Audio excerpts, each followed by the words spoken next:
Brahma Gurur Vishnu Gurur Devo Maheshwaraha Gurureva Param Brahma Tasmai Shri Gurave Namaha Chinmayam Vyapyat Sarvam Trailokyam Sacharacharam Tatpadam Darshitam Yena Tasmai Shri Gurave Namaha Tvameva Mata Chapita Tvameva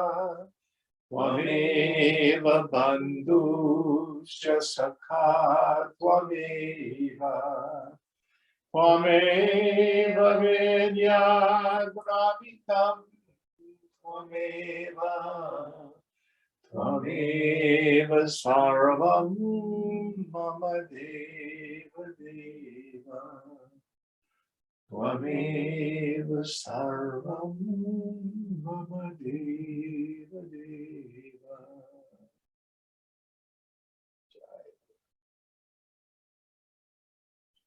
Yatha Sarvani Bhutani Pratibhanti Stitani Cha Yatraivo Pashamam Yanti Tasmai Satyatmane Namaha. So we are continuing the story of Bushunda, the remarkable ancient crow who has been able to not only live many, many years, but many, many kalpas, many, many yugas. So does anyone remember where we are? We're on number 30, page 218. Number 30, page 218.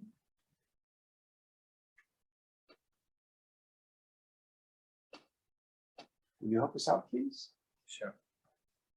Vasishtha uvacha yatha tishtasi pakshindra dharanabhi akhanditah kalpana kalpanateshu tatha kasmat nanye tishthanti yoginah. Vasishtha said, best among birds, for what reason other yogins do not remain or exist at the end of the world cycles as you remain undisturbed or everlasting through your steady contemplations?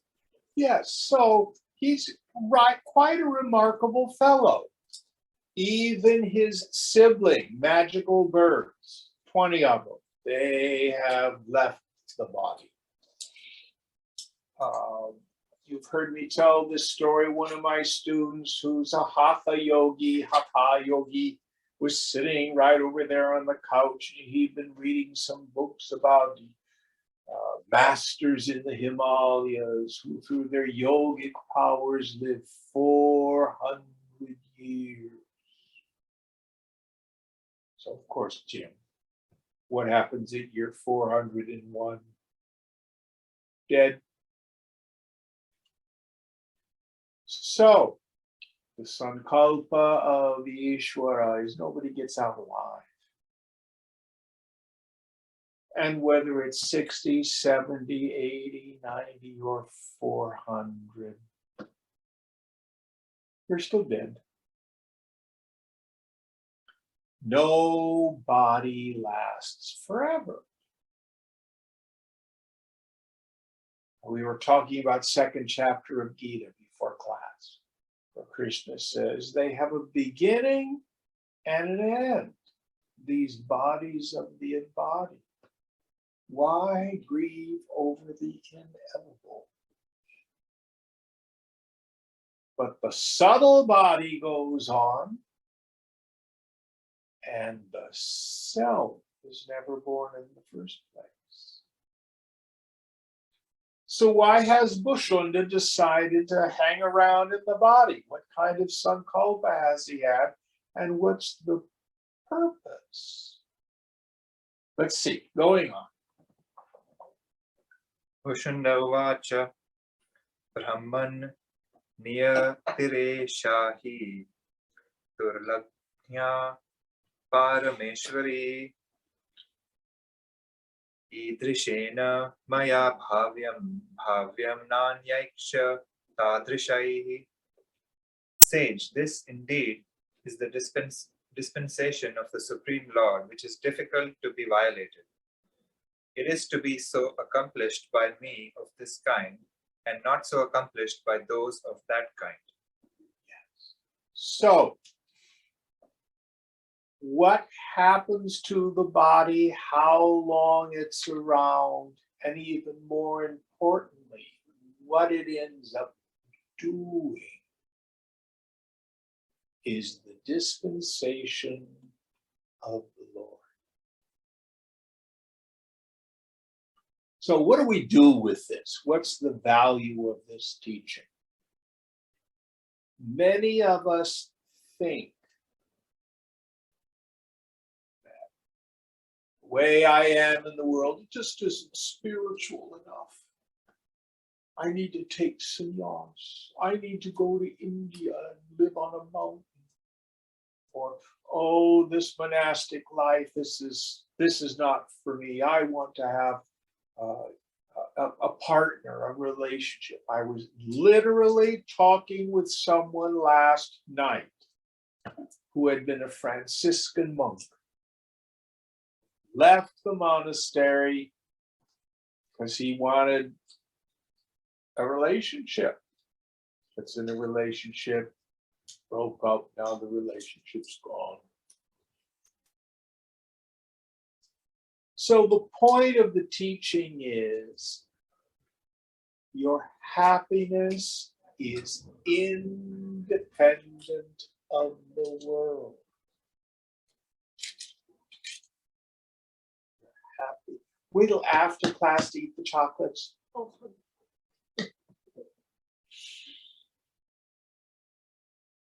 You're welcome to them, but not during class. So the point is, we want to find that supreme detachment from the world, not running away from the world. Let the equipment do its duty, do what it's designed to do. But wear our lives lightly. And if you live 40 years or 400 years, or you live through many kalpas, as Vasishtha, you leave it up to God. Now, the other thing that we want to look at, there is a stage in our spiritual unfoldment for some of us where we've dealt with a lot of our attachments for the world, but we've hung on to our aversions. And the end result is we have ideas like, oh, I can't wait to get out of this terrible life. I don't ever want to come back. Oh, being in the body is so painful. It's so horrible. I can't wait to get realized so I don't have to come back. That's not liberation either. So the yogi must live with this idea. This is it.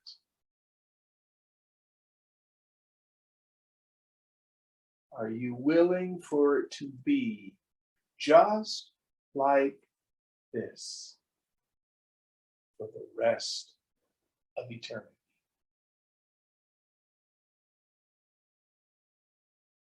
For the woman of realization, being in the body or being beyond the body makes no difference.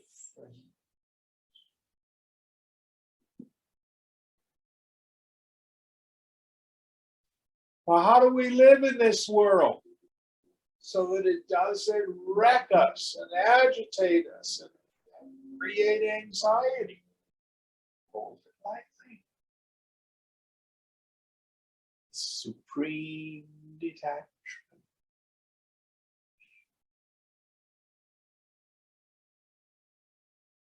Hold it as Leela. Play the game of life.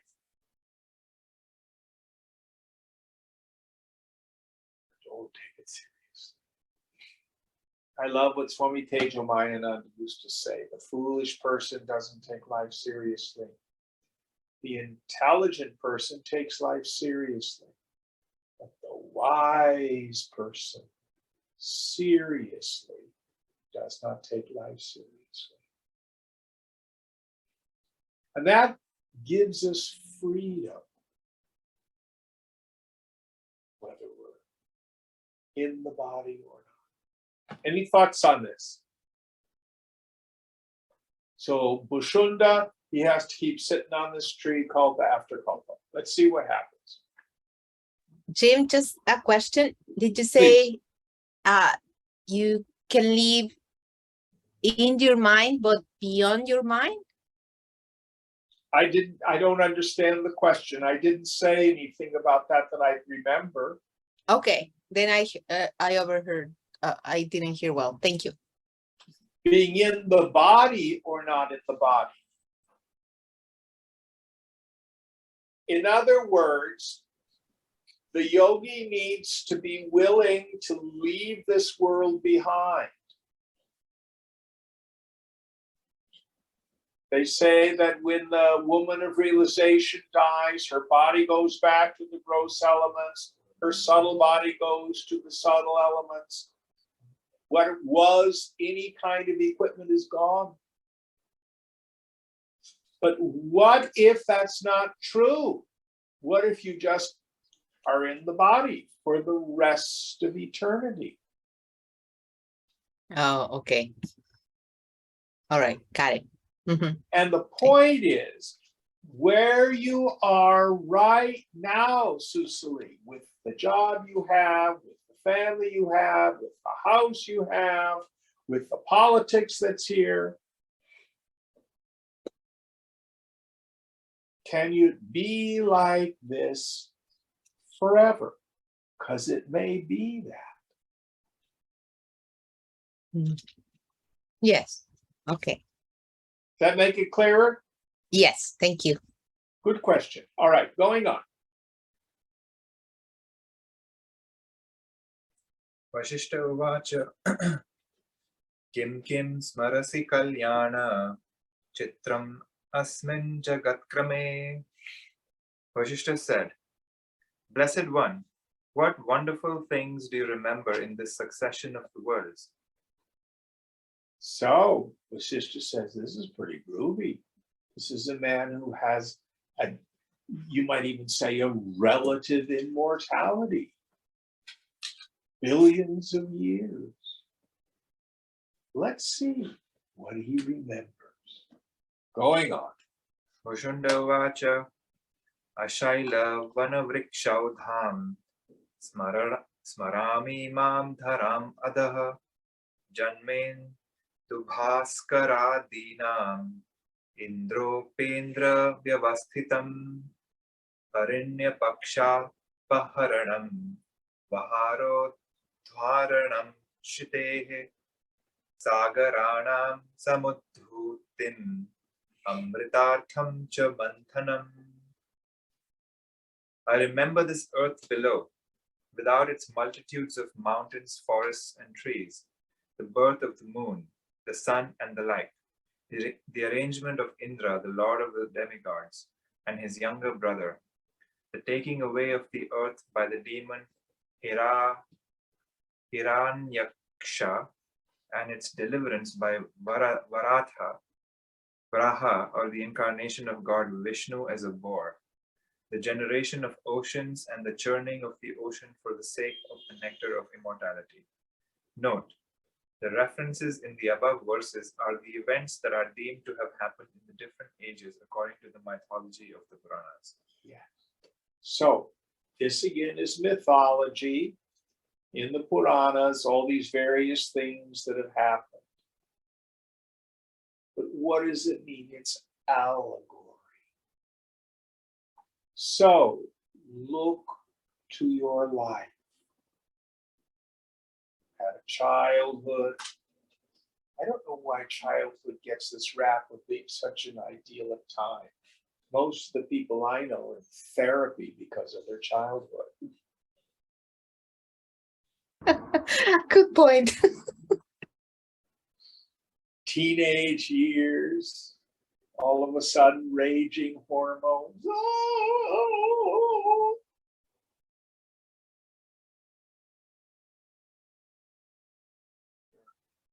Early career days starting out, maybe you went to university, maybe not.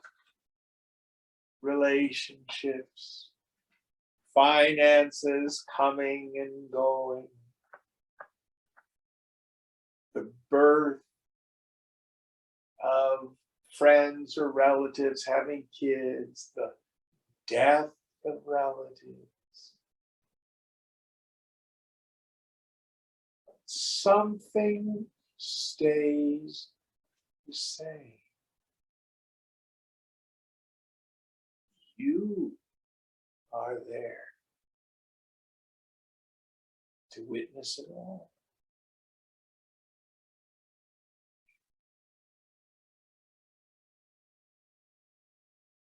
Floods come, droughts come, politics come, all that stuff. But you, just the movement keeps changing.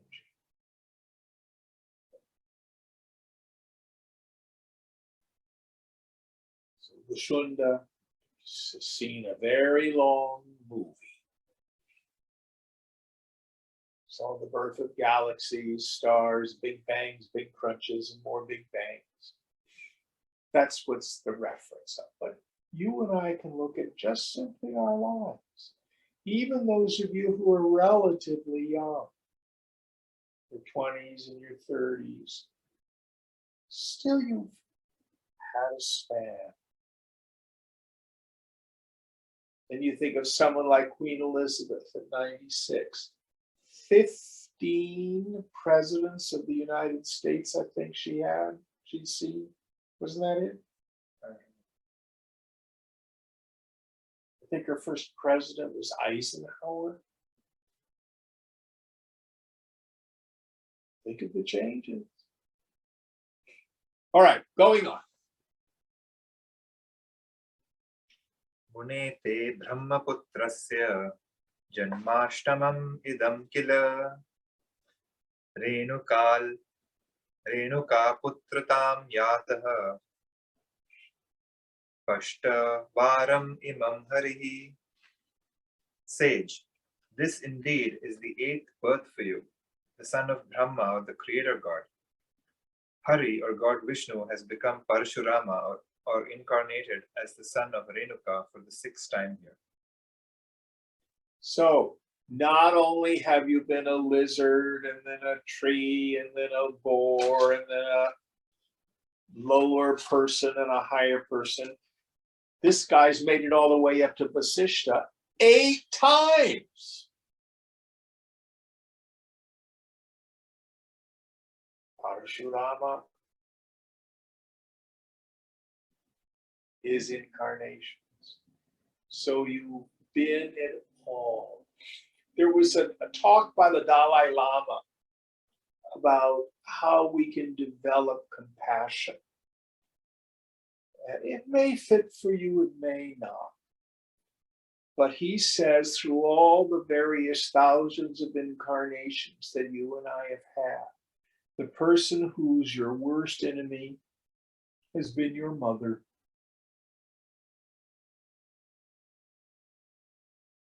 And you have been their mother.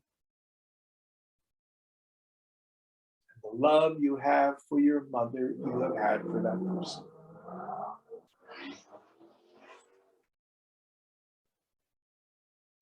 Those of us who may not have had the most loving mothers in the world, is probably not a very effective meditation. But for most of us, it's pretty good.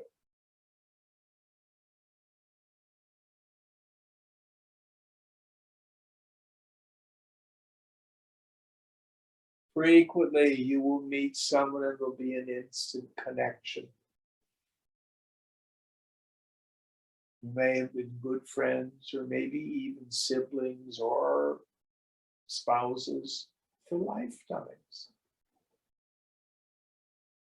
Other people you meet, it's just like they're on a different wavelength. Not so much karma with that person.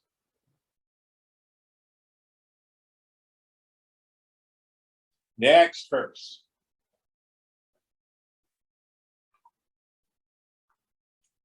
Trishat Tripura Vikshobham Dvaudakshad Vasat Dvaudakshad Vasaram Shakyao Smarami Dvadasham Chedam Amrita Bodhi Manthanam Adhunaikadasham Janma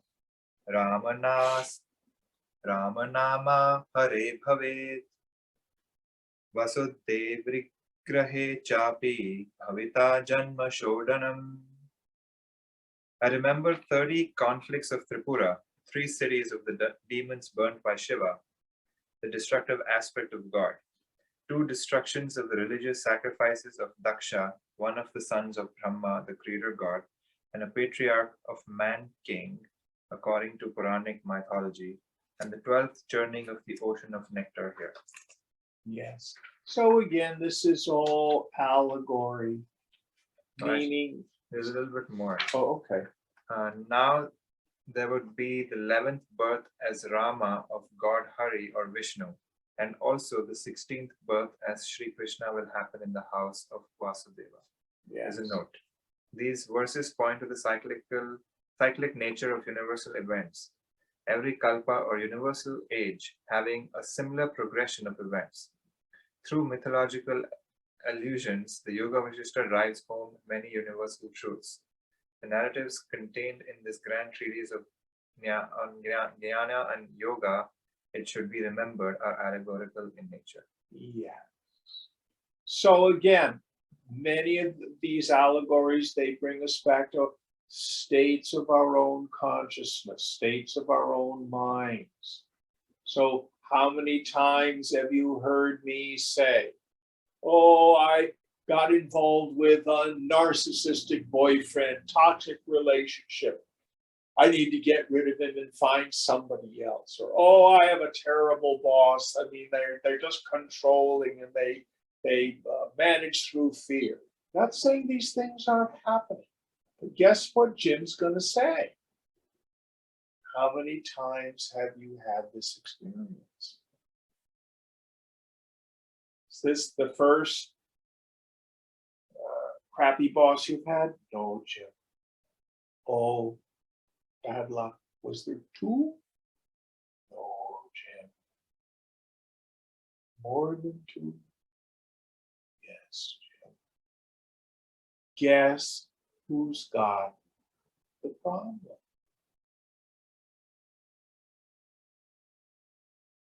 Oh, I keep getting involved with fellows who abuse me. They're not respectful. How many of them? You don't want to hear the list.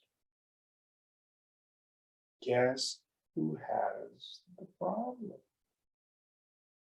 So the deeper teaching of this idea of the cyclic movement of history, you and I, if we're attentive, can see the return of these cyclic relationships and events in our lives. Now, the ordinary person does not even try to change him or herself. Instead, they think the problem's out there in the world. A yogi has some chance of blunting the force of karma by having a change of attitude, a change of mind. The least that's going to happen is if that unfortunate experience comes back again, you won't get engaged in the same old way. And frequently, once we learn the lesson's always the same. Let go and keep your heart open. That situation ceases to return to us. For most people, they keep repeating over and over and over. I used to joke with people, I was married for 10 years, same relationship, only the names and faces changed.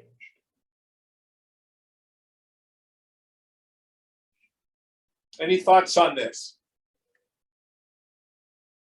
Next verse.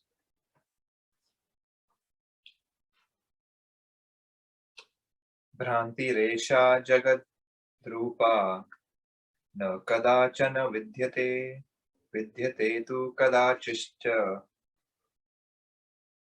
jala buddha davatstita. This delusion in the form of the world does not exist at any time, but it also exists sometime, remaining like a bubble of water.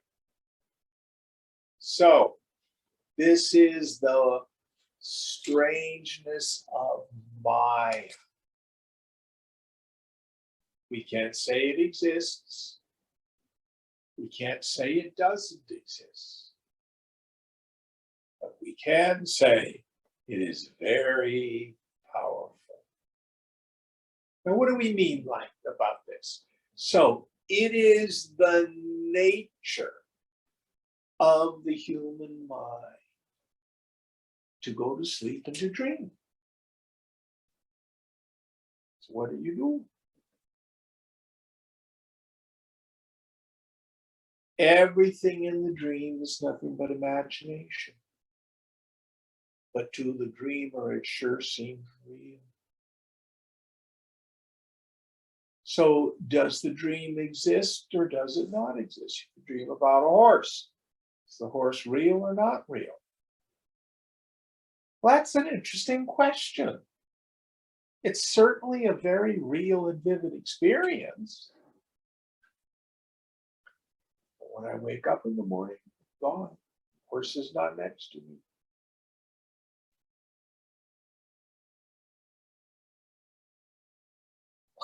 Dreams aren't real. I'm going to quit dreaming. Try it.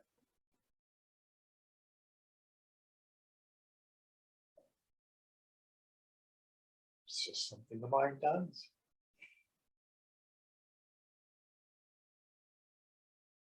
So also, it is the nature of Brahman. Inherent in Brahman is its Maya Shakti. The dream of this universe goes on. And it's the nature of Maya that the beings in Maya are fooled and deluded. Just like it's the nature of the dream for me to believe I am the dreamer and the dream world is real.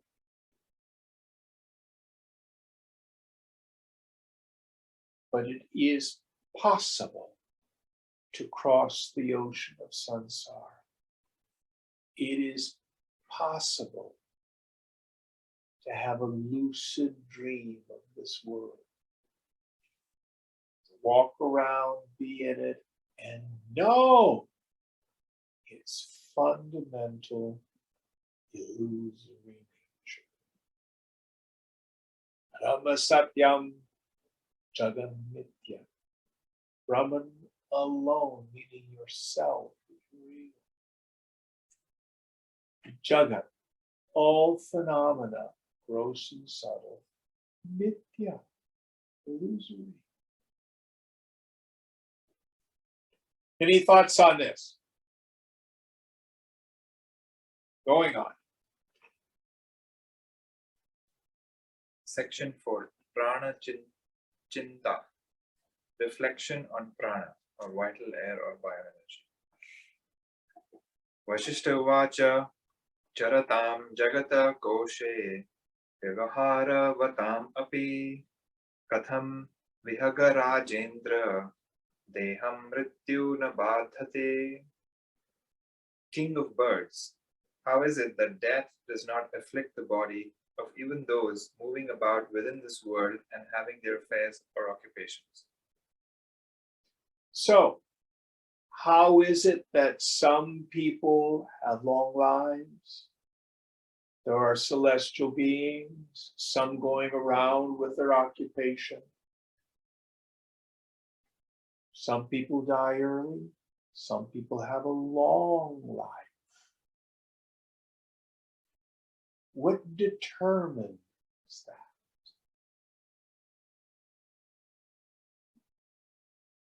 Now,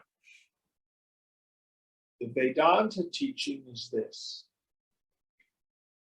When we come into a life, we have what's called our prarabdha karma, the karma of this body, the karma of this life.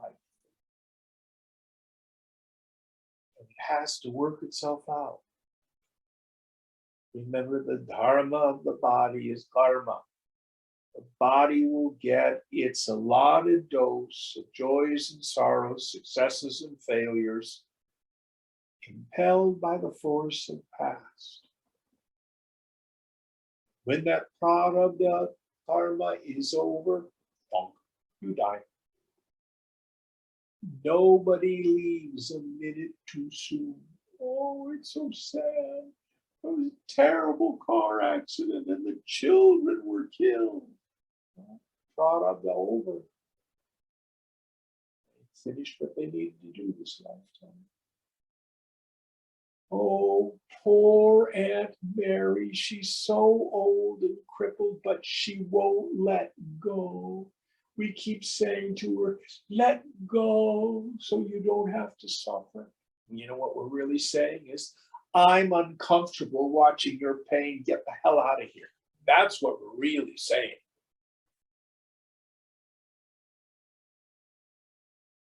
Aunt Mary won't leave until Prarabdha is done. When it's done, off you go. So in a sense, the journey of this life is written before we come in. You're going to do what you're going to do.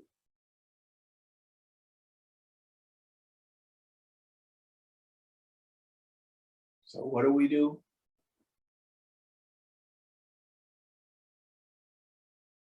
Play your part in the play of life with gusto. Do it well. Do it well.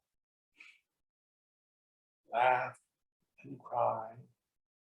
Rejoice.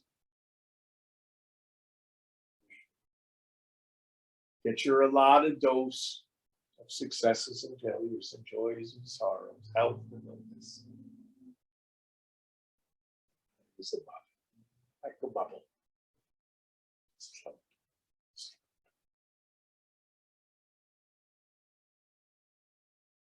And when the prarabdha of this life is done, off you go. Now, Pushunda's going to say, of course, life can be extended by yogis who do pranayama and who live a sattvic life. But why did they desire to do that?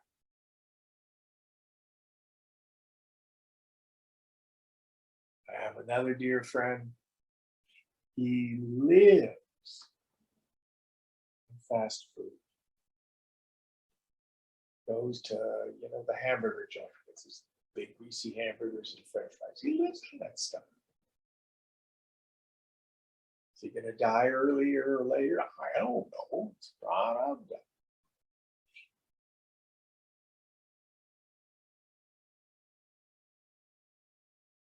There's mystery in it. There's mystery. All right, let's see what Bushunda says. Vashunda Vacha Dosha Mukta Phala Prota Vasana Tantu Santatihi Hridi na Granthita Yasya Rityutam na Jighasati Asha Yamna Dahatyanta Rityutam na Jidasati. Death does not seek to kill him, in whose heart the continuous line of the thread of mental impressions passed through the pearls of faults or sins is not strung. Death does not wish to kill him, whom hope or desire does not burn within. So, for the woman or the man of realization whose vasanas are exhausted, they're dead but not dead. The body continues to exist, impelled by the force of the past and the desires of other people. Many people thought Swamiji should have been dead 10, 15 years before he died. I mean, he had several bypass surgeries, quintuple bypass surgeries. And he was known to have said towards the end of his life, he was so frail and suffering so much. And he said, "Oh, my disciples won't let me go. The Lord is calling me home, but they won't let me go."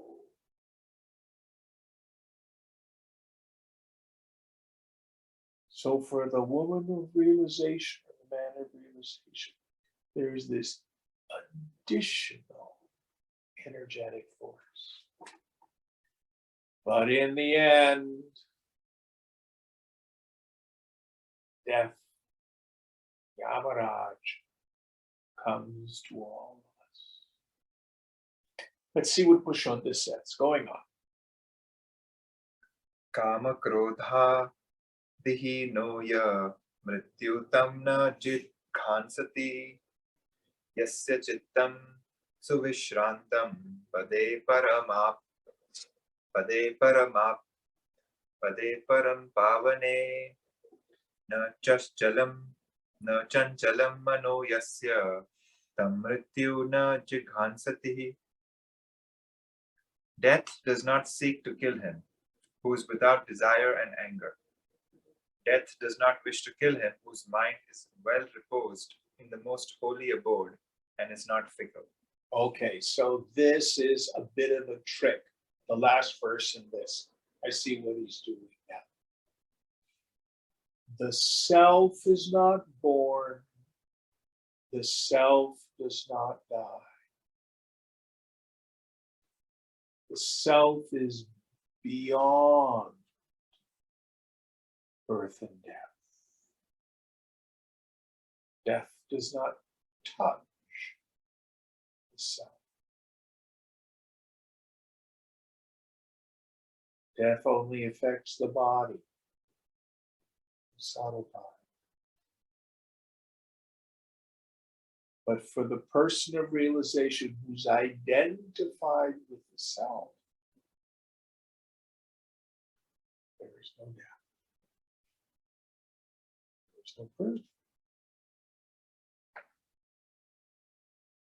So that's what he's implying here. Going on. Ete Brahman Mahadosha Sansara Vyadhi Hetavaha Managapi na Lukpanti Chittam Eka Samahitam. Sage, these great faults, which are the causes of the disease of worldly existence, do not seize the mind, which is firm and composed even a little. Yes. So even if your realization is a bit tenuous, Your abidance or retiring into the self is not very deep. This is why, in the end, we have all this teaching about samadhi and stuff like that. And it can be very valuable. But let it sneak up on you if it's going to. Far more importantly, do you know who you are? When your mind is quiet, introvert your attention and notice the noticer. Look behind your eyes. See anybody there?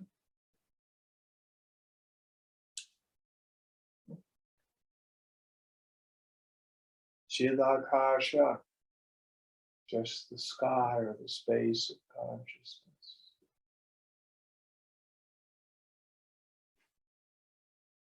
That's always there. It never changes.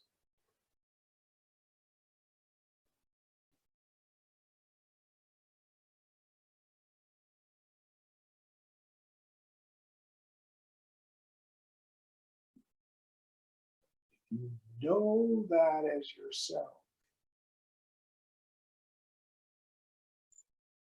You have the greatest of tools to let go of the craziness of ego identification.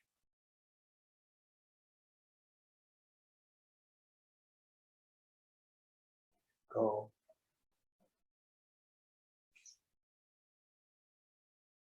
All the ages, mountains and rivers and oceans and floods, and supernovas in our lives, black holes in our lives.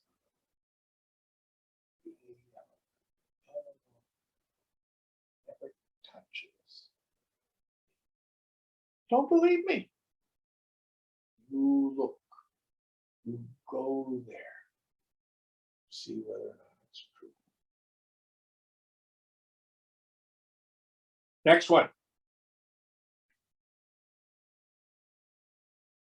Atmachinta mahasheshtha sarva sankalpa varjita sarva dukkha kshayat kari sarva saubhagya vardhini karanam jivitasyeha pranachinta samashrita.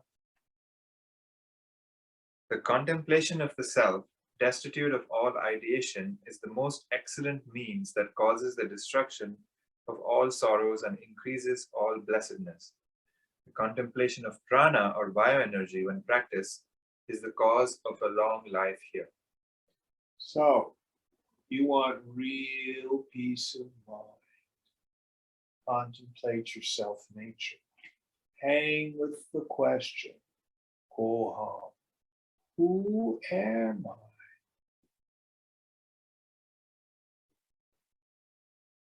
I'm not the body, I'm not the prana, I'm not the mind, I'm not the intellect, not even the darkness of ignorance, and other than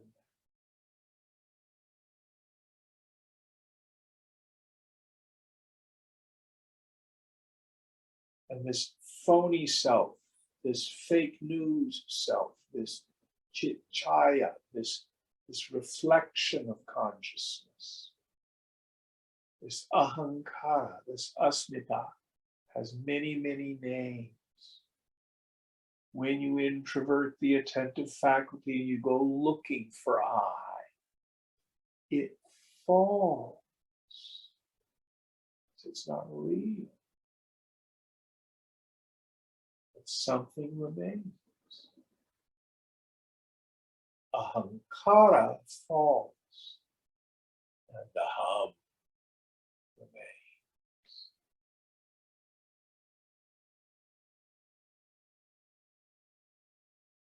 Now, if what you want to do is have the body be healthy and live a long time,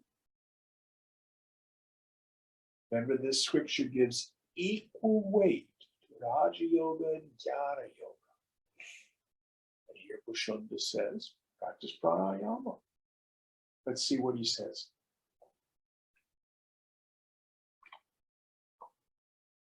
Evam ukte maya prishta pranachinta kimuchyate bhushundo mam tata praha pranapanau iti shutau urdvadha kila dehesmin prasritau anilau ubhau. When told thus, Bhushunda was asked by me, "What is spoken of as contemplation of prana?" He then told me, "The two life winds or vital energies called prana and apana are indeed spread in this body upwards and downwards." Note: the seemingly elusive concept of prana and its manifestations is fundamental to the yogic school. From the complex descriptions obtaining in yogic literature and the testimony of practicing yogins, it is now almost established that the word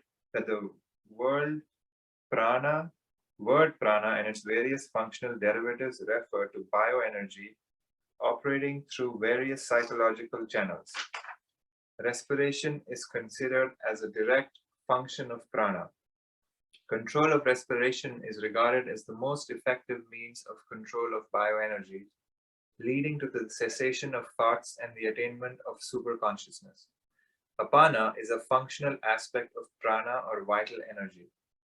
Prana and apana are considered to be afferent and efferent in nature physiologically, and at the grosser level correspond to inhalation and exhalation respectively. And I would go on to say that what he's also talking about is the other three of the Panchavayu. Samana, Vyana, and Udana. So if you would like to pursue this, of course, you can always take a yoga class where there's a teacher who teaches pranayama. I think much of this you can learn on your own, and I highly recommend a book called Light on Pranayama by B.K.S. Iyengar. It's in paperback, you can get it on Amazon. I started reading it after you recommended. And what did you do any of the practices? No. Unfortunately, it doesn't work if you Sadly. don't do it. Yes, that's fair. Yeah. Did you find it at least interesting though? Yeah, because I struggled to know what each step, like each word meant and what the philosophy was. So that was interesting. Well, and that's part of it, but more importantly, let me give you a real live example. Some of you know that I've been dealing with a physical issue of some high blood pressure. And I'll take my blood pressure and I have a cuff and it'll be high. And I do what we used to call alternate nostril breathing. So you do it this way. Fourth finger, thumb on your nose, 2 fingers on your forehead. So you go inhale, 2, 3, 4. Hold, 2, 3, 4. Exhale to this side, 3, 4. Relax, 2, 3, 4. Inhale, 2, 3, 4. Hold, 2, 3, 4. Exhale, 2, 3, 4. Relax, 2, 3, 4. That's 1 round. If I do only 3 rounds of that, my blood pressure will drop 30 points. I don't know why. It's amazing. It's amazing. Dr. Mark, why does that happen? Because of the parasympathetic nervous system gets activated. Can you say that in English? You relax, basically. It works. What does the alternate nostril part do? I don't know. That's just what it says in the book. I don't understand it. I just do it. And that's the beauty of yoga. You don't need to understand what the practice does before you do it. Try it. Be a spiritual scientist. Perform the experiment and then see what happens. So, for example, you listen on the news and they've got these things where they put a cuff around your ankle and it hits pressure point on your calf and it's supposed to make your sciatic pain go away. You don't have to know why it works. Put the cuff on, see if it's bullshit or not. I haven't tried it. So that's how I invite you to approach yoga. If you do a particular practice and nothing happens, oh, this is crap, and you discard it. Is that clear? Hello? Yes. Yeah. That's the approach you want to take with yoga, with the physical parts of it. But pranayama works, and it's great for your health. It will work on your nervous system. And as you meditate and as the Shakti starts to move through your system, you will find that the energy will move far more freely and stuff like that. I got this audio book. It's Tibetan Buddhist and it's called Mahamudra Practice. And very soon they start doing good old-fashioned Kundalini yoga stuff. They're doing, that's what Tibetan Buddhism is. And they don't explain, why. They just say, do this and see what happens.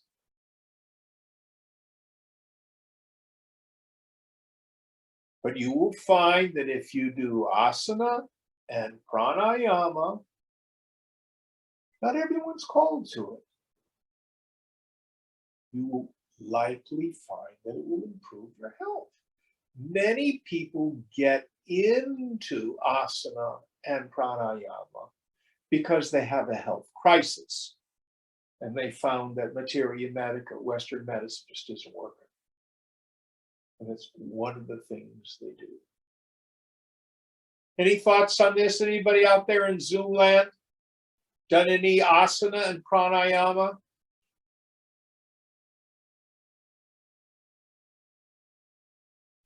All right, going on. Real quick. Yes. So obviously the scriptures prescribe both meditation and pranayama. I guess there are different benefits between the two, right? The goal of yoga is self-realization. Mm-hmm. If your body is afflicting you, it's hard to meditate. So things you can do to keep the body healthy helps you to be able to let it go, ignore it. It is not necessary to do asana and pranayama in order to practice our tradition, which is jnana yoga. That's rooted on scripture study, intense renunciation, and meditation. Our practices are shravana, mananam, nididhyasana. Shravana, you hear the teaching from the teacher and the scripture. Manana, you think about it. You come to a point of intellectual conviction.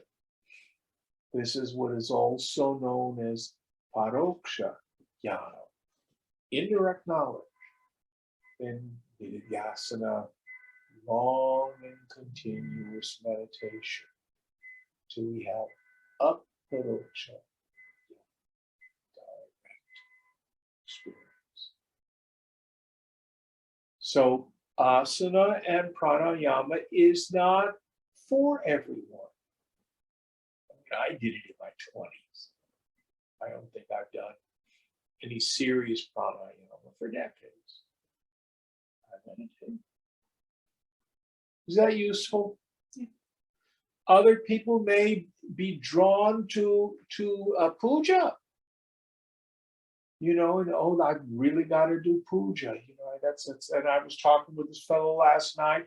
He does kirtan and he just weeps and weeps and weeps. You know, it's not what moves me. Everybody's a bit different. And the beauty of yoga is we have all these various tools.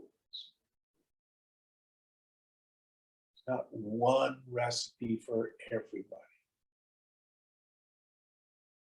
Is that helpful? I think so. So in that case, like the guy who does the puja, like would you consider like puja and pranamaya like as substitute goods, but not meditation? Like, well, in Raja Yoga, we have the 8 limbs, and they're to be done sequentially. So first are yamas and niyamas, which are moral precepts. They have to do with our relationship with our own psychology, and then our relationship with the external world. You know, you can't run around being an asshole in the world and expect to be a successful yogi. That's the first 2 steps. Then comes asana. And that's to be able to put the body in a place essentially where you can forget about the body. One of the other teachings that happens is you learn to be able to locate your body in space. Dancers have to do the same thing. So if you take a yoga class and you know the teacher will come around and correct your posture, you begin to be able to almost externalize and see your body as an object. You get the direct experience that you're witnessing the body. Pranayama works on the nervous system. It will also clear out the chakras. Now, the chakras are not just energy centers in the subtle and gross body.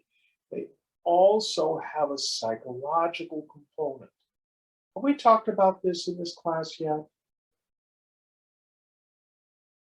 I'll go through them. Root chakra, Muladhara.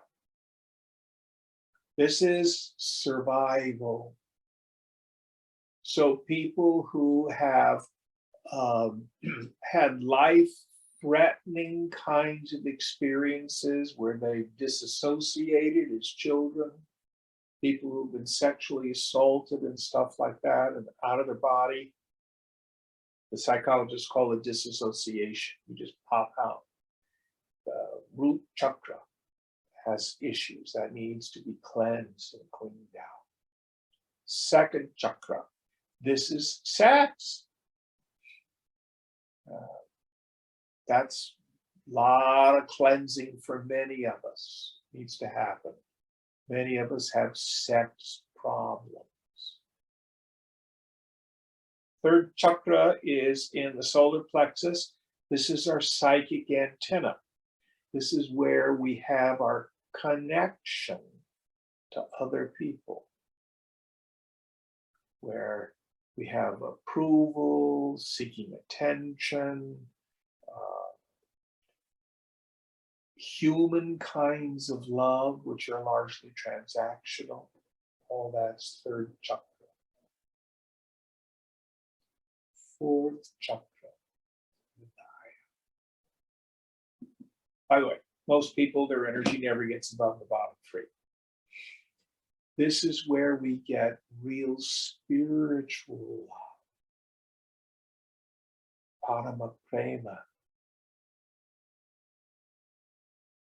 So this is where we can have love for God and the kind of love for other people that seeks nothing in return. In the Christian tradition, you have a lot of references to the heart chakra, the Sacred Heart of Jesus, the Sacred Heart of Mary, the see statues. You ever seen a statue of Jesus? It looks like his chest is open and there's a heart. You know, any of you seen those kinds of paintings? Mhm. So, and the word in Latin is caritas, usually translated as charity. And we usually think of giving alms to the poor as charity. The root meaning of caritas, it's the Greek agape. It means love of humanity, seeking nothing in return. That's the fourth chakra. Fifth chakra in the throat. Bija mantra. Each one of these has a bija mantra, by the way. This is the seed of expression. And you know, when people have that energy blocked off, they get a lump in their throat. They get choked up. We have these in our language. I'm not making this up. It's the energy not being free. Throat chakra.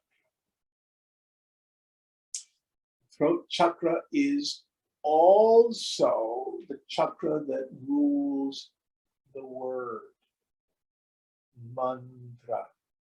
It's the place where intention happens. So when that's really free and open, then your word and your actions are in alignment. Your sankalpa starts to manifest in the world. Third eye. Seed of mystic wisdom.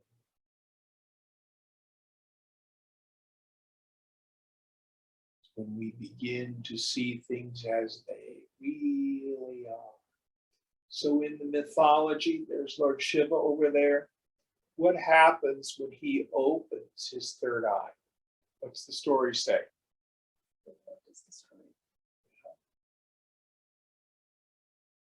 So when you open your third eye, the eye of wisdom, the jnana chakshu, the world is destroyed. That doesn't mean your couch and your television start to burn up. It means before you thought the world was separate and real and concrete,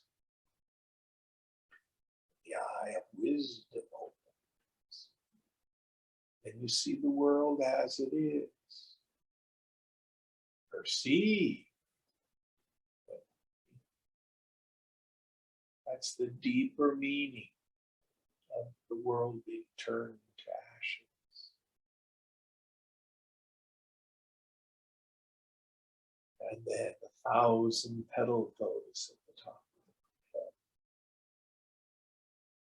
That opens up. It's deep and abiding knowledge of the self takes place.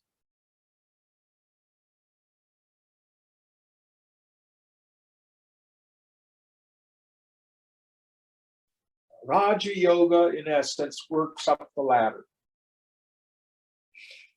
Jnana Yoga, we open the crown chakra first.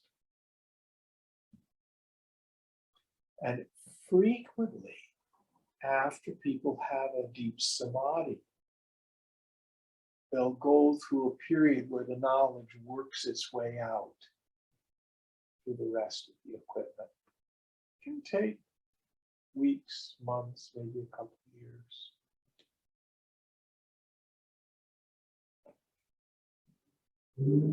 But in the Raja Yoga tradition, you do these practices sequentially. Yamas and niyamas, asana, pranayama, then pratyahara, which means sense withdrawal. Being able to withdraw your senses like a tortoise withdraws its lens. The Vedanta tradition will use the term uparati. They're the same thing. Then we practice dharana, concentration. learning how to bring the mind to a single point.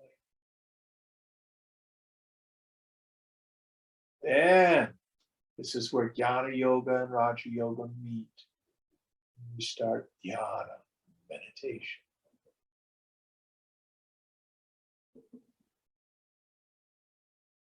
Start this intense self-inquiry.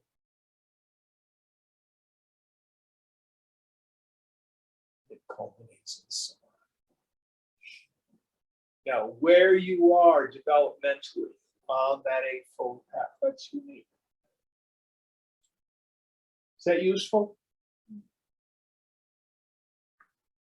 I can't see you, sweetheart. Oh, sorry. Yes. If you yes. nod or shake your head, I have no idea. Oh, sorry. Yes. Remember, I'm blind as a bat. Okay. I have to answer. Jim, I have a question. Please. You said that, right? I don't know if it was clear, but Jnana Yoga starts with the first chakra, the top, No, it starts with the crown chakra. the crown chakra. And by opening your crown chakra, you open all the other chakras. Doesn't happen instantaneously. It means as the result of that knowledge, it will filter down through the equipment in time. Filter down. Okay. So, for example, there are stories about Rajneesh Osho that when he attained enlightenment, he was seriously ill for months afterward, as his equipment integrated the knowledge. It all again depends on how much tapas you've done through many lifetimes. Oh, okay. It's very unique. It's very unique. Thank you. Jnana Yoga is the most direct and the shortest path, but it's only available to those who have intense vairagya and intense mumukshutva, intense spirit of renunciation, and intense capacity to let go of the world, very deep inside. For the rest of us, we have the other branches of yoga, which culminate in the same knowledge, but they take a little longer. They're process oriented. Vedanta is not the path for everyone. And many of us practice what I call an integral yoga. You may be led to go to church, get deeply involved in worship, or doing puja, or you go study Sri Vidya, or you may decide that you're going to start doing asana and pranayama. I don't know. The guru which is within you, that's where the real guru is, will guide you.